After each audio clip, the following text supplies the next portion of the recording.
Malaki talaga ang awa ng Diyos. Kahit gaano kalaki ang pagkukulang mo, kahinaan o pagkakamali, huwag kang matakot. Hindi agad ka hinuhusgahan ng Panginoon.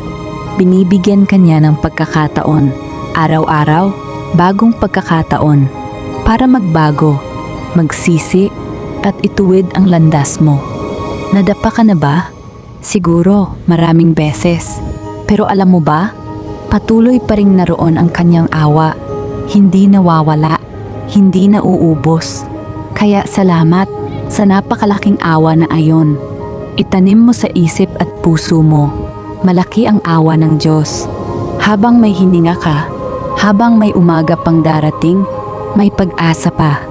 Tingnan mo sa Biblia, sa Panaghoy 3:22-23. Walang hanggan ang kanyang awa.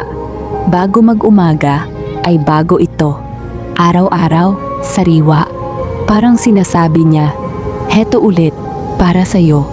At sa Salmo 103, hindi kanya pinaparusahan ayon sa kasalanan mo. Tulad ng layo ng silangan sa kanluran, gayon niya inilayo ang mga pagkakamali mo. Kaya anong gagawin mo? Huwag kang sumuko. Magsisi ng tapat. Magbago ng dahan-dahan. Mamuhay ng may kabutihan sa kapwa. Hindi dahil takot ka, kundi dahil mahal ka niya. Huwag kang mag-alala. Hindi ka niya pababayaan. Umasa ka lang. Manalig ka lang.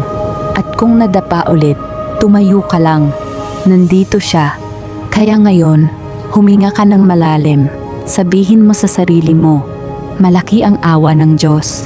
At bukas, magsimula ulit. Ako, nandito rin. Kasama mo.